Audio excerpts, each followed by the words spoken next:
I grew up in Canada, was bigger so in Canada. I'm talking. Yeah, I'm talking shit. Yeah, I forgot. I'm Canadian. Never mind. Yeah, you guys have a little bit of a bias. Yeah. That's so funny. We're still technically ruled by you guys. I know, right? Oh my gosh. Like you guys have to put up with the same king we do. Oh God. Miss you, Elizabeth. But no, like after 9/11, I was sat at my kitchen table with my parents, and I remember my dad, I think it was saying right then and there, he was like, they're gonna blame it on Saddam. We're going to go invade Iraq. He never should have asked for euros in exchange for the oil.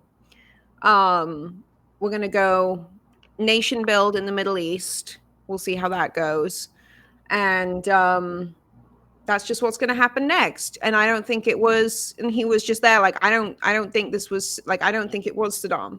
Like, it was probably Al-Qaeda, but it was probably not funded by them. I can't remember if at the time we knew like that whole rumor about it being the Saudis, and like the money filtering through Qatar and all that kind of stuff. But like that was, I was just super blessed to have like parents who were very like they've always just had their like finger on the pulse, and they were never afraid to talk to me about like those big topics and stuff like that. And so that was my first realization, like, oh, what we're being fed by the media isn't what is really happening. And like seeing the propaganda play out in real time, and then getting to uni and seeing, you know, what we're being taught about climate change. Again, like watching An Inconvenient Truth, I was just sat there like, this doesn't make any sense. Like, this doesn't make any sense whatsoever. Like, I love your passion, Al Gore. Fantastic stuff. You're never going to be president, but like, love this for you. Such a vibe.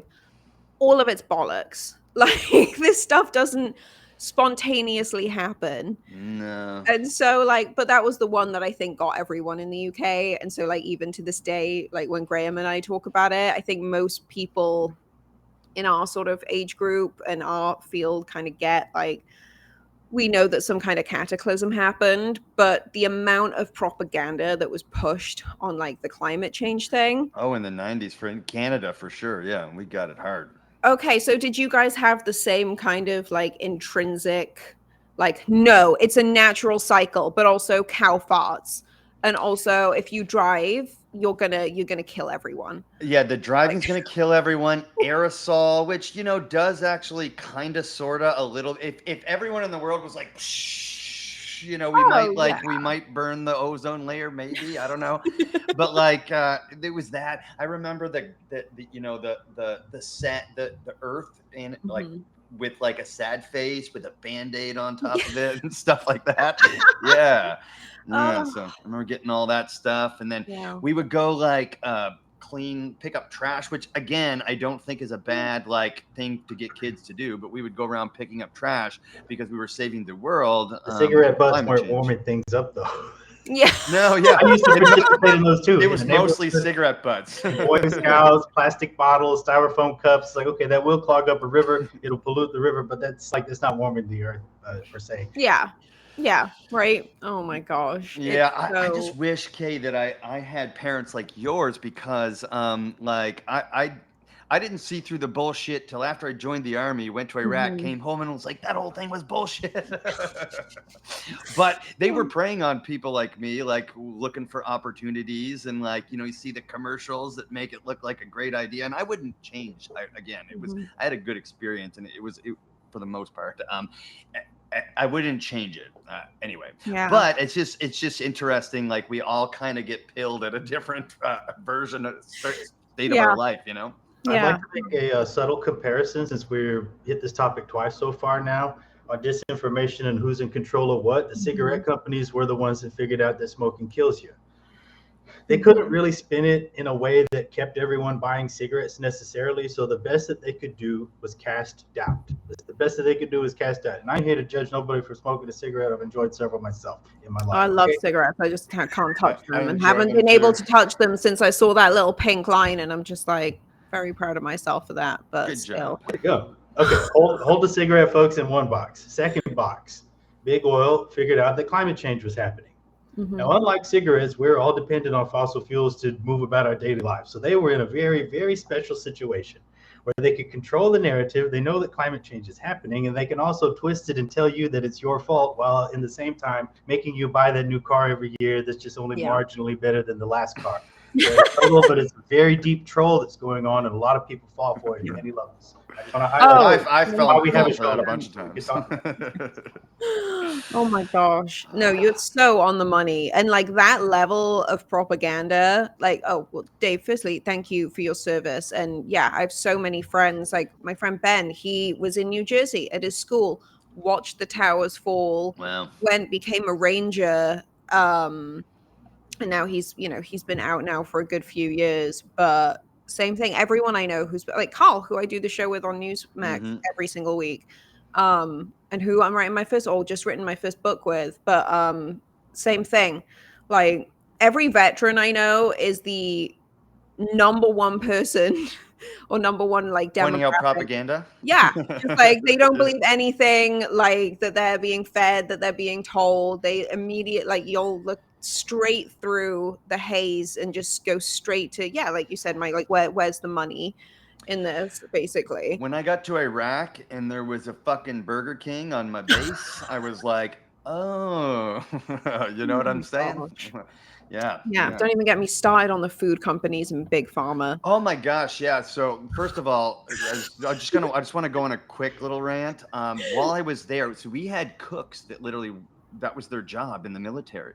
They retrained them as MPs, then signed blank contracts to these companies who are fed us, and then charged those companies like $30 a meal or something, like for every single meal that we ate. And it was just, the numbers were just astronomical. Meanwhile, all these cooks are like, I was just trying to be a cook and now I'm a military police officer. It's like, it was totally back. And so much of that stuff was going on, but I believe it. And it's all a money grab, really. That's what it comes down to. And it's the same, from start to finish across the spectrum. Whatever narrative you're being fed, like I don't know if you guys saw the most recent Sean Ryan with, I can't remember the guy's name. But he went into like how to break down. Oh, Y-Files did an episode on it too, like how to break down a psyop. And I was, like you said, I was super lucky that I had parents that saw through it. My mom, actually, the only place where they diverged, my mom is like, oh no, like I see the I Want to Believe poster. My mom was, that was her bread and butter. X-Files, like just run the gambit on the UFO stuff.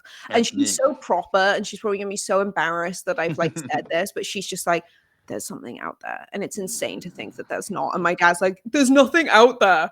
That's funny. That's funny that's the one that like splits us. There's the divide. That is funny. But I'm with your mom. Tell her I'm with her. I am too. And it's one of those where like, actually I blame the Y-Files for part of this. So I was not like a big UFO person. Like I've seen weird stuff out in the desert. Who hasn't? I've actually had, I'd say, more paranormal experiences than like UFO type stuff. And to be honest with you, maybe they're the same thing. Well, I thought that, and now I'm like, everything is real until you prove to me that it's not. Like seriously, but no, I was not super into the UFO thing. It bothered me that I couldn't, do a peer review or whatever on that kind of stuff because so much of it is hidden. I have friends who've definitely had access to stuff that they can't explain, but they're also not willing to say it was extraterrestrial. So that was always like a little bit of a gray area for me. And then I wrote the episode. So the Rendlesham Forest episode was the easiest thing I've ever written in my life, And it's crazy because when I watched that episode back, I rewatched it a couple of times, like with the script in front of me. And there was so little that AJ added that gave me such an ego boost that I think I became a worse writer afterwards because I was like so overconfident. So the Rendlesham Forest one was definitely weird. And kind of, started that whole like, I'm not sure, like it feels like it was a prank, but then there's stuff that like doesn't add up. But then I did Charles Hall and the Tall Whites out at Nellis Air Force Base, and I was like 100% all of it is real. All of it is real. Charles Hall is a used to be my classic. grandpa. Like, I love you. Everything you've described to me has to be real. Because, like, he's the only guy in that field that doesn't add to his story. He, like, wrote the first book. He wrote the second one to clarify the questions. And then I don't know if he's even written anything after that. But, like, That's one of the ones that yeah. AJ kind of left off, like left hanging at the end too, or was that you? Where it's Yep. like, okay, like normally he's like, yeah, most of that was bullshit. That was one of those ones where he's like, Yeah. It's amazing. I find it like super interesting that the Rendlesham Forest one was like kind of your intro. Writing for the Y Files, that episode was kind of your intro into like getting into UFOs. That's Yeah. that's just one of my favorite stories. Oh, really? Okay, so what do you think? What do you think the truth is? Well, because I've seen like so many different like tellings of it, and it's hard to say. And because a lot of it's subjective, that like the stuff, I can't remember the guy's name, but he was writing, you know, like trance writing and stuff. It's like hard to, I don't know. I again, I'll just look at, I want to believe it. How about that? It is one of those. And there's so much. Well, the crops, I didn't write the crop circles episode, but the crop circles episode also really sold me. Especially from like the British perspective. And I'm sure you guys have noticed this, but like British people are disgusting skeptics who hate fun. Like, and if you're successful in something that isn't like boring, mainstream 9 to 5 bread and butter, beans on toast, British people just won't like you. Like, it's actually something that me, Michael, I think, like Michael Button, Graham Hancock, like we've all discussed it. It's so much easier to live in America doing what we do because people are just nicer to us. Whereas like back in the UK, people are just pretty visceral. Like, you know, like people who love you will call you some pretty harsh words if they disagree with you. And it's not in like a funny, bitchy way.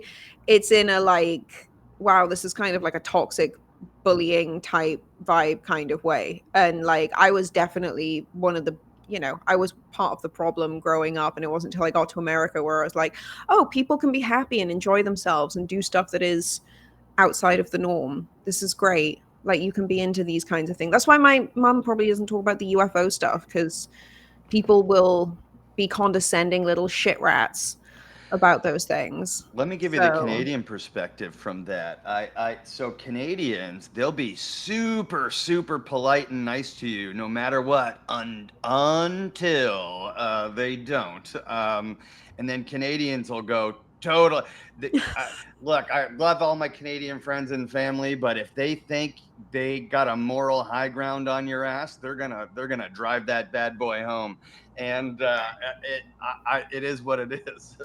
It's honest. So my aunt married a Canadian woman, and I think it's like culturally they are very similar. Yeah. And part of it is that like it is very that like I just keep my mouth shut most of the time, or I just talk so much that they can't talk over me and I don't have to listen to them.